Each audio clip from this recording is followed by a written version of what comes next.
Everybody sucks at listening, but you must listen unconditionally if you are going to manage conflict in a marriage. It is the very first tool that you're going to use to manage your deal breakers, the 5 things that you fight about all the time. Listening unconditionally means that. No conditions. It means when your partner is telling his side of the story, and you're thinking, there is no way he was even in the same room with me when that was happening, that you don't interrupt and clarify the data.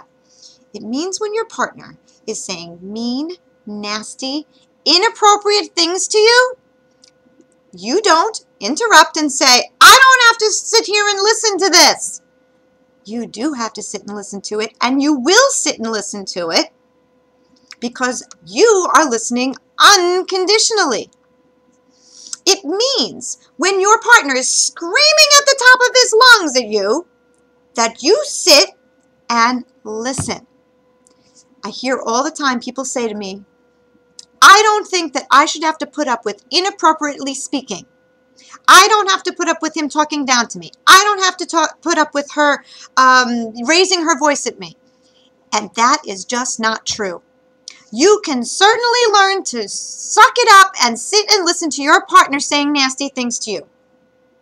Okay? You can do that. And the reason that you are going to do that is because listening unconditionally is how you get your partner to calm down. What do you think is going to happen if you say, I don't have to sit and listen to this? Do you think your partner is going to say, oh, I'm sorry, sweetie. I'm going to calm down for you so that you can sit and listen to me more comfortably? No, your partner's going to freak out some more. So the way to manage the conflict is to give your full attention to your partner no matter what. And that is going to be the first most crucial tool in managing your deal breaker.